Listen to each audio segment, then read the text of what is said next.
नमस्कार, आपका बात 25 में स्वागत है। तो देखिए अगर हम राजस्थान की बात करें, जयपुर की बात करें तो पूरा वातावरण जो है वो बदल चुका है, मौसम बदल चुका है। तो मौसम तो ऐसा बदला है कि आप देखिए कि जहाँ राजस्थान में जैसलमेर और बाड़मेर के टीले होते थे, उनके ऊपर हरियाली छा रही है। लेकिन मौसम और भी कई बदले हैं, सिर्फ राजस्थान का या कि जयपुर का या देश का मौसम नहीं बदला है, पूरी दुनिया का जो जियोपॉलिटिकल मौसम है वो बदल चुका है। और उसका कारण तो अमेरिका में निहित है। अमेरिका के माननीय राष्ट्रपति श्री डोनाल्ड ट्रंप की कारस्तानियों में और उनकी कारगुजारियों में निहित है। तो कुल मिला के माना तो ये जा रहा था साहब कि वो लोग ट्रम्प साहब और उनकी टीम चीन को धूल चटा देंगी। और चीन को धूल क्यों चटा देंगी? क्योंकि चीन अमेरिका और वेस्टर्न पावर की मदद से ही दुनिया की सबसे बड़ी फैक्ट्री बन गया।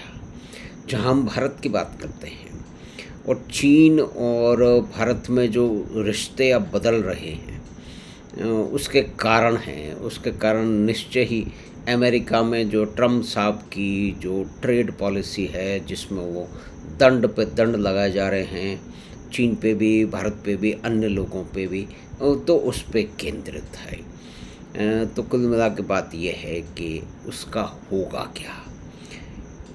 अभी आप देखिए कि 4 कंट्री की बात करें, ये माना जा रहा है कि ट्रम्प साहब ने जो भी कुछ कारस्तानियाँ की हैं, उन्होंने की तो थी चीन को रास्ता दिखाने के लिए, लेकिन वो अपनी कारस्तानियों को ऐसे लगे कि पूरी दुनिया को उन्होंने हिला दिया। उन्होंने कहा था कि मैं ये जो यूक्रेन और रशिया का जो वार है उसको मैं तुरंत समाप्त कर दूंगा, लेकिन ऐसा तो कुछ हो नहीं रहा है। वो निश्चय ही जो उसका जो युद्ध है, जिसमें एक एक बहुत ही खूबसूरत देश पूरी तरह से नष्ट हो गया, उसकी पूरी की पूरी जिम्मेदारी जो है वो अमेरिका पे और नाटो पे है कि वो क्यों रूस और उसके नेता पुतिन को अपमानित इस हद तक करना चाहते हैं कि जिस हद तक ये परिस्थिति पहुंच गई है कि पुतिन ने कई बार कहा था कि आप एक सीमा से आगे नहीं जाओगे, आप नाटो की संख्या नहीं बढ़ाओगे, आप मेरे बिल्कुल उधर के पास में जो है ना वो आकर के अपनी सैन्य शक्ति का प्रदर्शन नहीं करोगे। लेकिन अमेरिका और उसके साथी यानी कि कुल मिला के नाटो करता रहा और अंत में युद्ध की परिस्थिति हो गई। और इतने दिनों तक युद्ध चल रहा है, पता नहीं कितने लाखों लोग मर चुके हैं। एक बहुत ही खूबसूरत देश पूरी तरह से तबाह हो चुका है। तो इस परिस्थिति में जो ट्रम्प साहब ने कहा था कि मैं ये लड़ाई बंद करवा दूंगा, वो आज तक तो नहीं करवा पाए हैं। उसके क्या कारण हैं बहुत ही कॉम्प्लेक्स हैं। क्योंकि पुतिन साहब जो है वो पता नहीं कितने 5 जो है ना वो अमेरिका के राष्ट्रपति आ गए। तो पुतिन साहब तो अपनी जगह पे 2000 से ही जमे हुए हैं। वो बाकी सब लोग को नज़ारा देख रहे हैं कि अमेरिका में कौन आ रहा है, भारत में कौन आ रहा है, डेमोक्रेटिक कंट्रीज में कौन आ रहा है। तो ये परिवर्तन तो है। तो रशिया में तो वही चल रहे हैं, पुतिन साहब के साथ में ही पूरी बागडोर है। लेकिन इस परिस्थिति का भारत पे क्या असर पड़ेगा, इसकी हम अगर चर्चा करेंगे तो उसके अंदर सबसे पहले जो दूसरे नंबर की दुनिया में, इस विश्व में जो दूसरे नंबर की इकोनॉमी है, करीब 19 ट्रिलियन डॉलर, उसको 20 मान लेते हैं, और भारत की 4.3 उसको 4 मान लेते हैं ना, 5 गुनी, करीब 5 गुनी या 4.5 गुनी इकोनॉमी है।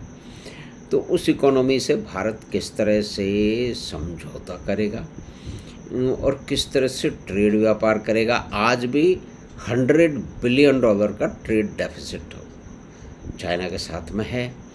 और चाइना के साथ में डेफिसिट है क्यों? क्या है कि बहुत सारे लोग बहुत ही नाच कूद रहे हैं कि कल तक तो आप चीन को जो है ना वो दुश्मन मानते थे, आज उसकी गोदी में जाके बैठ गए हो।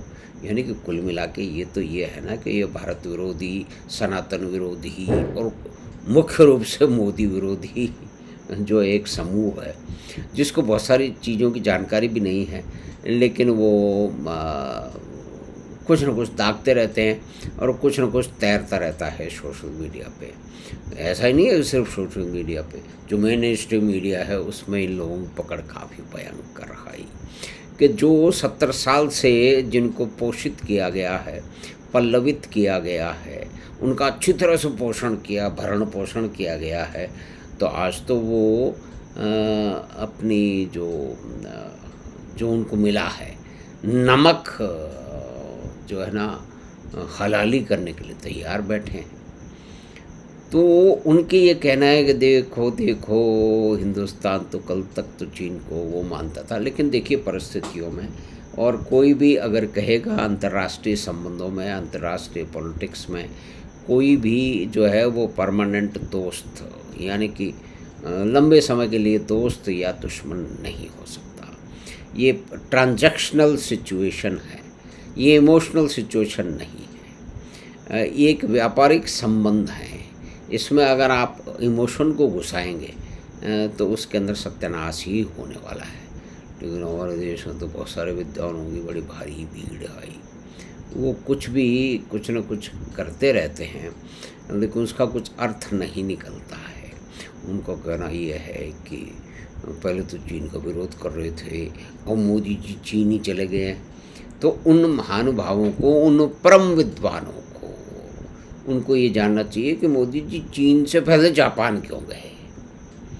तो इसमें बहुत सारे जो है ना वो रहस्य छुपे हैं। रहस्य नहीं, वो तो सामने आ जाएंगे कि चीन को भी बाज़ार चाहिए और सबसे बड़ा बाज़ार एक भारत में खड़ा है, क्योंकि 15% जो ट्रेड है वो चाइना और भारत के बीच में हो रहा है। भारत के हिसाब से देखा जाए वो जीडीपी के कंपैरिजन 4 कंट्रियों के बीच में, 4 देशों के बीच में की जाए तो चीन तो आ गए हैं $19 ट्रिलियन, उसको 20 मान लेते हैं।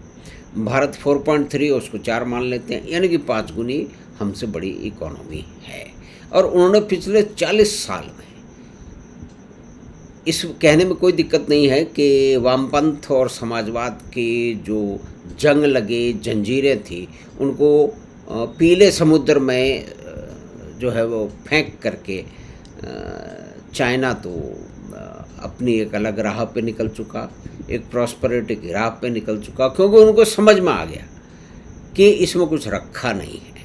लेकिन हमारे जब चीन ये परिवर्तन कर रहा था, हमारे देश में समाजवाद और वामपंथ की पताका जो है ना हिमालय से ऊपर लहरा रही थी, उसके अंदर नई शक्ति आई थी, उसमें एक नई ऊर्जा आई थी, और वो ये कह रहे थे कि अब तो सब कुछ जो है ना वो हम ही करेंगे, क्रांति करेंगे वगैरह वगैरह। इस क्रांति का सबसे बड़ा उदाहरण समाजवादी जो तौर तरीके हैं उसका सबसे बड़ा उदाहरण बिहार है। यानी कि बिहार, वो पुराने ज़माने का बिहार, जहाँ पे हर पढ़े लिखे और मेहनतकश आदमी को अपना प्रदेश छोड़कर, अपना गांव छोड़ करके, अपना शहर छोड़ करके भारत में अन्यत्र कहीं जीविका उपार्जन के लिए पलायन करना पड़ता है।